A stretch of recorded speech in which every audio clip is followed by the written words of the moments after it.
Nah, di segmen pembuka ini kita akan membahas mengenai yang namanya herbal. Ternyata herbal di Indonesia kaya banget, banyak banget bumbu-bumbu masakan yang kita masak sehari-hari ternyata dapat berpengaruh terhadap kesehatan kita. Saya tidak sendiri, saya sedang bersama dengan Dr. Dian Elkonora, dokter herbal medis. Apa kabar dokter? Alhamdulillah baik Dokter Ekes. Ya. Luar biasa ya, ternyata di Indonesia kita kaya akan bahan-bahan rempah atau herbal. Di samping bumbu masakan, ternyata bermanfaat untuk kesehatan dok ya? Betul sekali. Jadi si kecil yang penuh manfaat. Benar, salah satunya adalah ketumbar. Si kecil yang penuh manfaat. Menarik banget dokter. Oke dokter Dian, sebelum kita meramu nih tentang ketumbar, kenapa sih ketumbar itu bermanfaat untuk kesehatan? Ada apa di ketumbar ini dokter? Iya, jadi begini Dokter Ekles, untuk ketumbar ini sebenarnya sudah secara empiris, secara turun-temurun itu sudah dibuktikan oleh nenek moyang kita bahwa termasuk salah satu rempah yang banyak dipakai untuk menjaga kesehatan. Makanya terkenal namanya teh ketumbar kalau zaman dulu. Nah, sekarang ketumbar pun sudah tren ya, bahkan di mana-mana juga sudah mulai banyak dipakai ramuan ketumbar ini. Yang ternyata di dalamnya ketumbar ini sangat padat dengan senyawa kimia yang sangat bermanfaat. Salah satunya yang paling banyak adalah flavonoid. Kemudian juga mengandung banyak vitamin, vitamin B, vitamin C, kemudian ada zat besi juga Fe-nya, ya, dan banyak lagi yang lainnya. Dan ini ternyata kalau kita benar-benar kita olah dan kita manfaatkan sangat bermanfaat untuk menjaga kesehatan. Tips ini untuk pemirsa memilih ketumbar yang benar nih. Betul. Yang bermanfaat untuk kesehatan nih. Iya. Ini kan ada 2 ketumbar nih dok. Iya. Ya? Iya. Ada yang warna kecoklatan. Agak coklat, ada yang putih banget. Iya. Iya. Persamaannya hanya kecil mungil. Iya, Nah, persamaannya. Bedanya oke, warnanya. bedanya warnanya. Mana yang bagus dokter? Ya, jadi ini sebenarnya ketumbar atau Coriandrum sativum ini asli warnanya adalah agak kecoklatan. Oh, yang seperti ini? Iya, jadi harap berhati-hati juga jika memilih ketumbar, jangan sampai warnanya yang terlalu putih. Biasanya dikhawatirkan sudah dipakai zat tambahan pemutih pada saat dia membersihkan dan mengeringkan.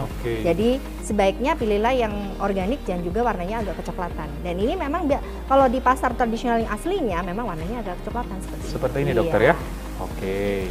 Nah, penasaran nih dokter, langsung aja kita buat ramuan untuk mengontrol gula darah. Betul. Silakan dokter. Ya. Kali ini bahan yang kita gunakan adalah kombinasi dari ketumbar, bunga lawang, dan juga kayu manis.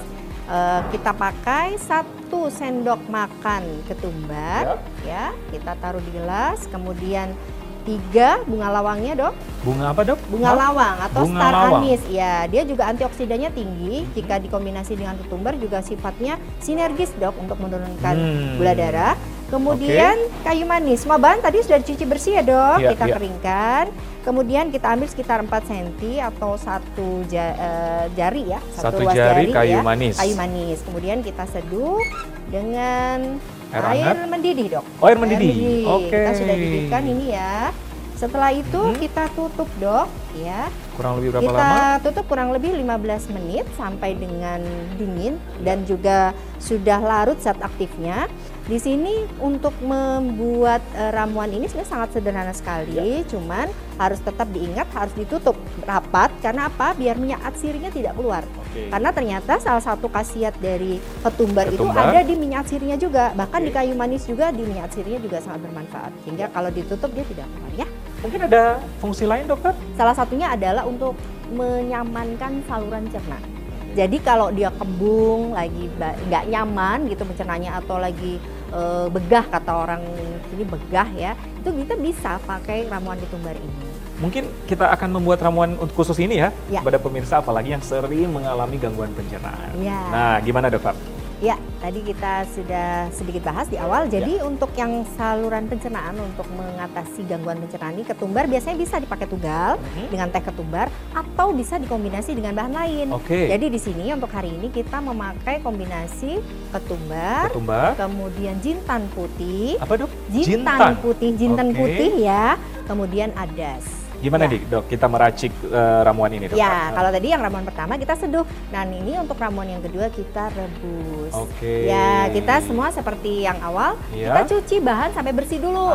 Ya, harus bersih ya bahannya. Kemudian setelah bersih kita tiriskan, kita ambil, kita siapkan air dok 3 gelas. 3 gelas. Di sini kita didihkan ya. Setelah mendidih seperti ini keluar gelembung kecil, kita masukkan sebenarnya kita yang bagus lagi semua kita haluskan. Makanya bisa juga kita pakai yang bubuk, sekarang sudah ada yang dijual ya di pasaran yang bubuk, bisa juga kita gunakan yang dalam bentuk utuh ini. Oke, Cuma baik. saja kalau yang bubuk dipakainya cukup 5 menit. Biasanya kalau sudah dihaluskan dia 5 menit direbus sudah bisa diangkat. Oke, langsung saja Oke, dokter. ya. Gimana dokter?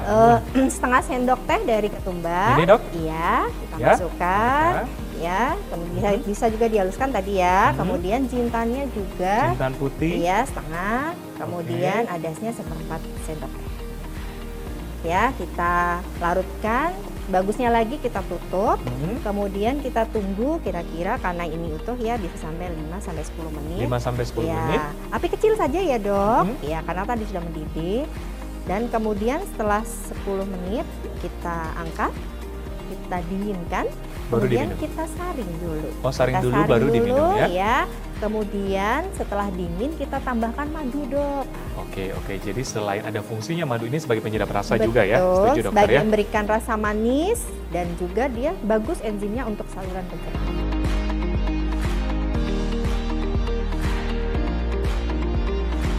Oke.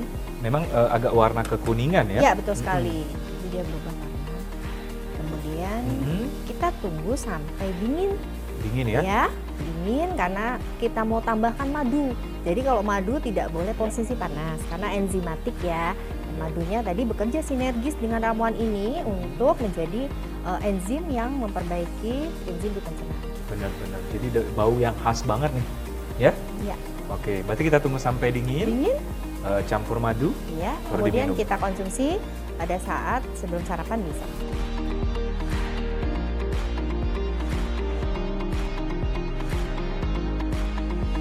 Kita aduk sampai larut, kemudian siap untuk diminum. Ya. Wangi sekali ya, Dok Wangi ya? sekali ya. Betul. Jadi minyak sirinya juga keluar ya, Ya. dari semua rempah ini.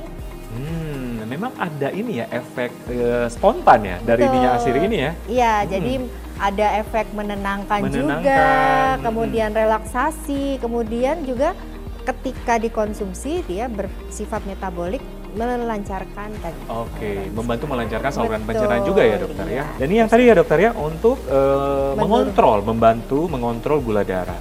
Ya, jadi Ya, ada menurunkan gula darah. benar. Ya, Jadi betul. ada ketumbar, ada bunga apa tadi dokter? kembang lawang, Kembang laut sama kayu manis ya. kayu manis. Oke. Ya. Dokter ternyata baunya memang wangi banget ya karena campuran tadi ya ketumbar, kayu manis, bisa aromaterapi ya juga Betul dokter ya. sekali, bisa kita gunakan untuk aromaterapi yang bahannya sederhana ada di dapur kita ya. Setuju banget. Iya. Terima kasih dokter, Sama-sama, informasinya Dr. sangat Eglas. jelas. Iya. Oke pemirsa, demikianlah perbincangan kami dengan Dokter Dian dan semoga bermanfaat. Dan ternyata banyak ramuan herbal di dapur kita yang sering kita pakai sebagai bumbu masakan bermanfaat untuk kesehatan kita. Salah satunya ketumbar dokter ya. Betul sekali. Jadi maksimalkan ya. Oke, tetap bersama kami, saksikan setelah yang satu ini.